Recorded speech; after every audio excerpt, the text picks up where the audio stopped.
Few directors have enjoyed as successful a run as John Carpenter did from the late 70s to the late 80s. The writer, director, and composer cranked out 9 notable theatrical flicks from 78 to 88.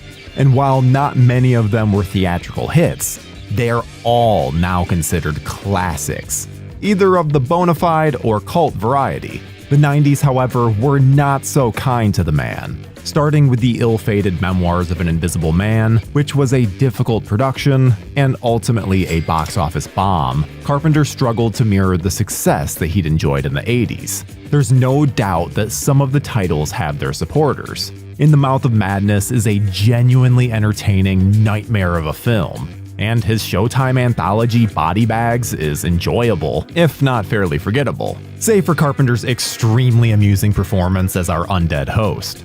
And while yours truly is not a fan, you can't deny Escape from LA can be considered a guilty pleasure, depending on the sequence anyway. Lost in the Shuffle is Carpenter's remake of Village of the Damned, the 1960 chiller that was an adaptation of John Wyndham's novel The Midwich Cuckoos. If there's one movie in Carpenter's filmography that hasn't built up a following of any significance, it's this one. But that doesn't mean it's not worth another look, especially for those of us who have really only seen it the one time. And on that note, how and why did this remake go awry? Hide the children, especially the white-haired ones, because we're going to find out just what happened to John Carpenter's Village of the Damned. Why do you hate us so much, Mara? It isn't a matter of hate. It is a biological obligation. You are thinking of what happened to the others. Then our actions shouldn't surprise you. We have to survive no matter what the cost. Village of the Damned had been pegged for the remake treatment long before Carpenter got involved. In fact, it was the success of Philip Kaufman's Invasion of the Body Snatchers in 1978 that convinced the rights holder, Lawrence Bachman, that the time was right to remake the film. Bachman lamented that he wasn't allowed to properly adapt John Wyndham's novel in the 60s, thanks to heavy censorship. In those days, you couldn't even mention impregnation, let alone abortion. Obviously, the remake did not get off the ground at that time, and it would take another decade before it gained some momentum. The project eventually wound up at Universal Pictures, and found a champion in Executive Vice President of the studio, Tom Pollock. In a Variety article from April 1990, it was announced Tom Holland, coming off of Child's Play, was in talks to direct the film. Alas, Holland never stepped behind the camera for it. Another notable name in the genre came in to take the reins: Wes Craven, who'd made several movies with the studio, including Shocker and The People Under the Stairs. While it's unknown how far advanced the talks were between Craven and Universal, evidently the negotiations fell apart and the director walked away from this particular village. Around that time, John Carpenter was trying to get his remake of The Creature from the Black Lagoon out of the swamp and into production at Universal. While there was a script and even creature designs from the legendary Rick Baker, the project stalled at one point and never regained steam. As Carpenter had a deal with Universal, he was still under contract to direct a picture for them. Tom Pollock approached Carpenter with Village of the Damned, seeing a natural fit between the creepy material and the filmmaker. Carpenter saw the project in very simple terms, later admitting in an interview that the movie was, quote, an obvious choice and a pretty easy movie to make.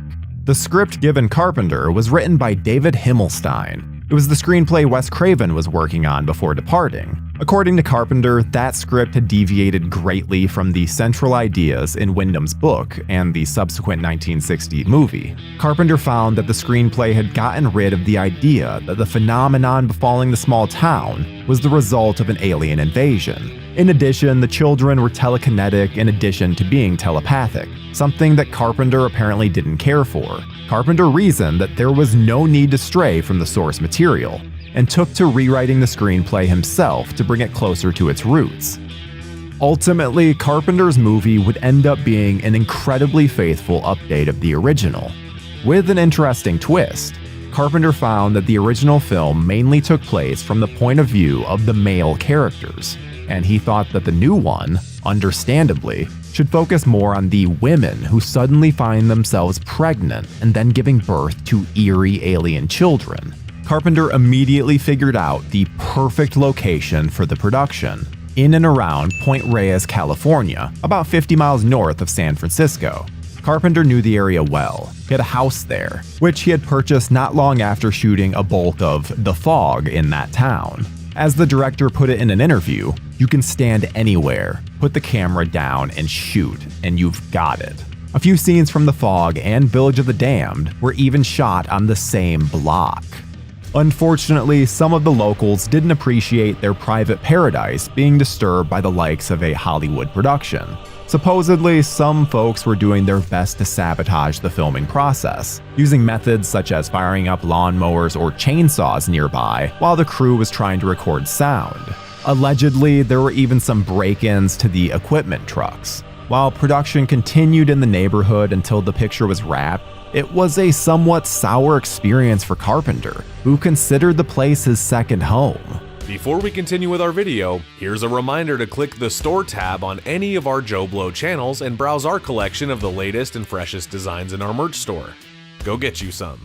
Cast in the film were Christopher Reeve, having put the Superman cape aside many years earlier, Cheers star Kirstie Alley, more known for her comedic chops at the time than her dramatic ones, Crocodile Dundee's main squeeze, Linda Kozlowski, and Luke Skywalker himself, Mark Hamill, making this his second collaboration with Carpenter after appearing in Body Bags.